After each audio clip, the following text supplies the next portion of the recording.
Okay, so I wasn't gonna do this. I promised myself I wouldn't rig anything more for a while, and instead that I'd pivot to animation.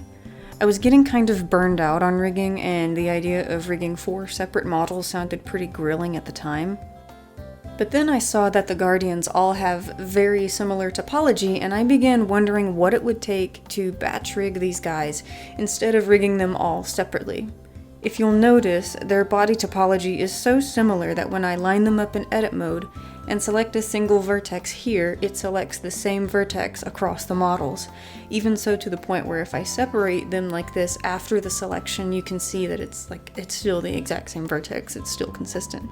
Looking more closely at these models has given me, I have 2 hypothesi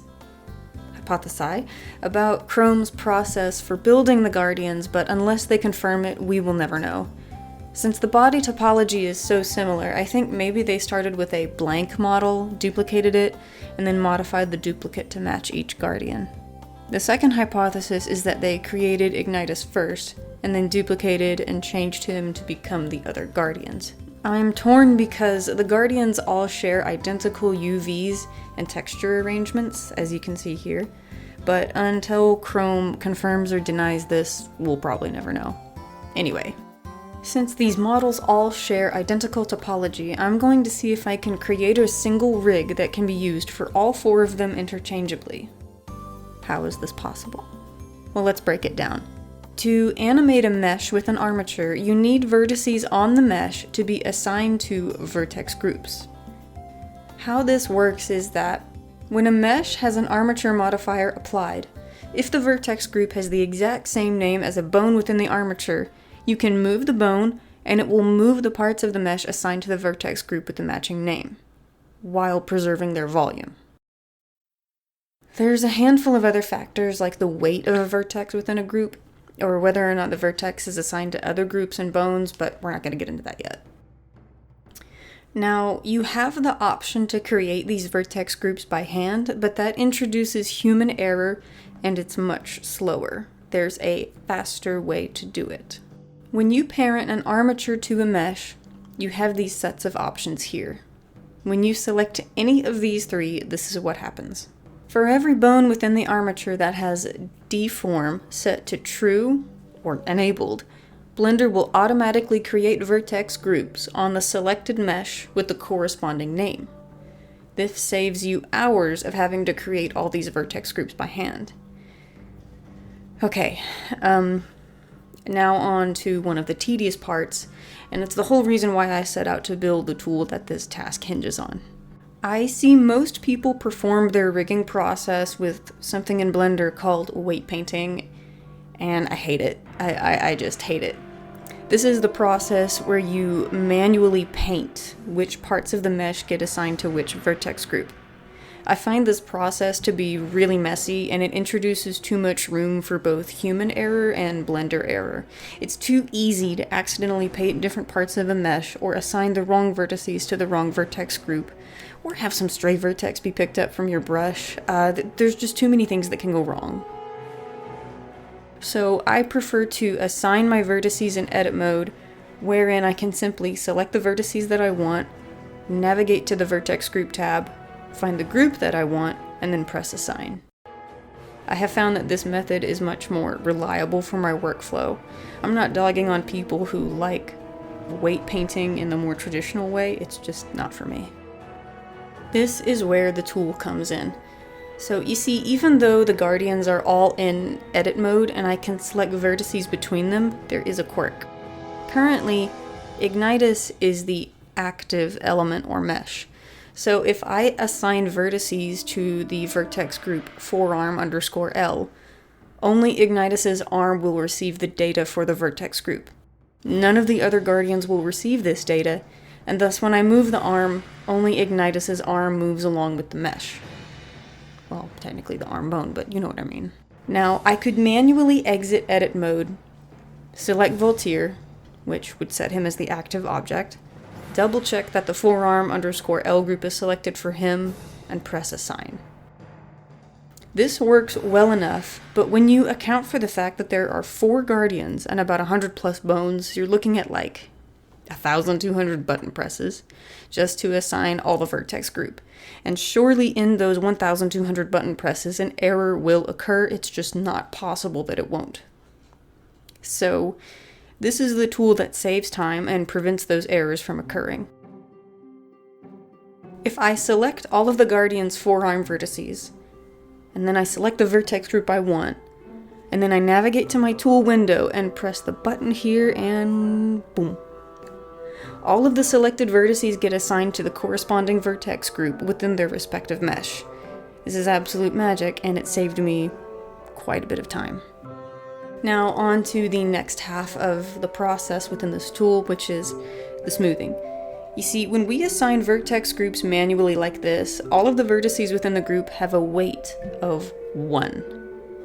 To put it in layman's terms, the weight of a vertex tells Blender how much it should move when its corresponding bone moves.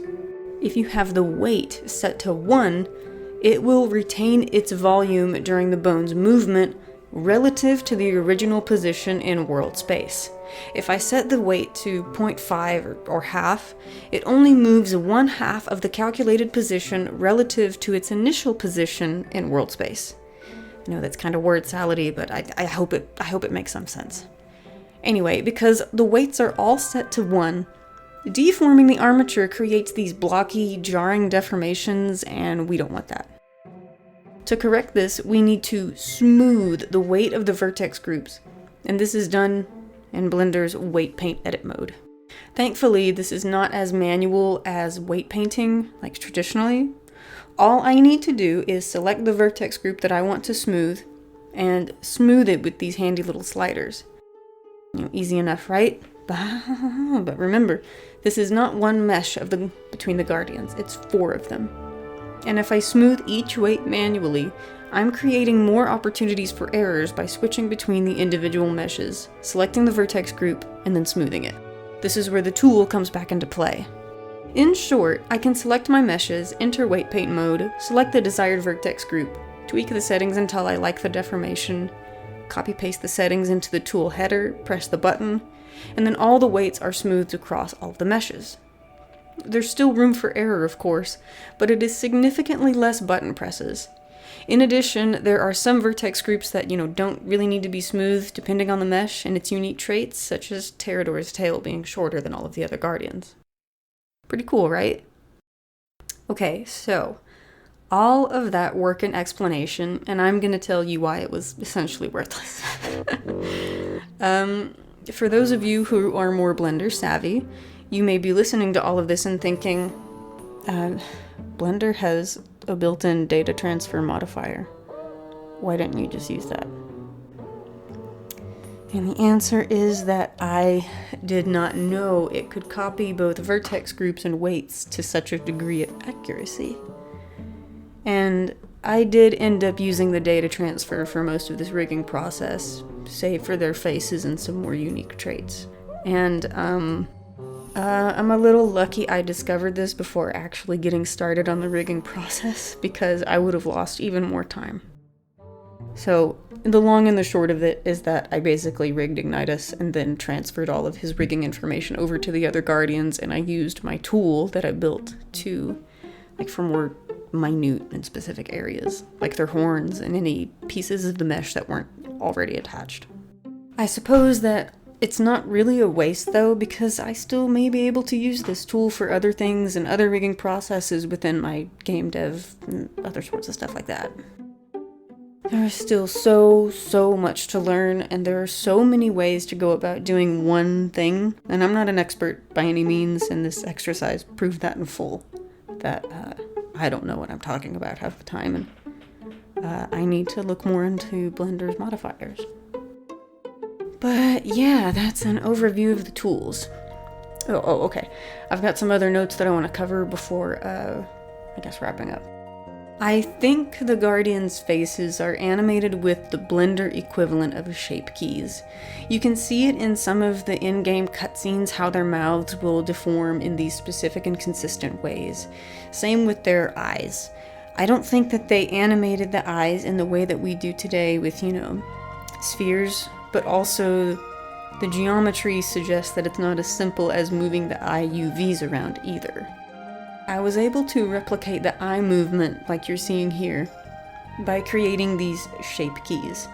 So, 2 for looking left and right, and 2 for looking up and down, both of them split between the left eye and the right eye. I built this fun little controller over here for ease of animation. The shape key value influence is driven by this bone here, which is only allowed to move by 1 unit on its respective local positive and negative axes, which is pretty cool, right? I think so. Honestly, I could dive deeper into recreating these characters, but I think this is about as far as I need to go for my current projects. Honestly, 10 out of 10, I had a great time rigging them and a great time experimenting with these different techniques. Since they all share the same armature, I can animate the armature and the animation will play on each of these guardians. Instead of having to juggle a bunch of different armatures, I can animate a walk cycle and it will quickly and easily transfer. This is so impossibly cool, and I can't wait to get started on other stuff with these guys. I'll probably end up giving each guardian their own armature just because it kind of makes sense, given some of my later plans. Anyway, thanks for hanging out and listening to me rave about rigging mechanics in Blender. I think I'm gonna tackle the Chronicler next, although he's not UV'd with this model and it'll take a bit longer before I can rig and animate him. There's an interesting note in his concept art about the crystal clasp connector on his cloak being a wobble bone, so I might have to break out some spring controllers, but I'm getting ahead of myself, yeah.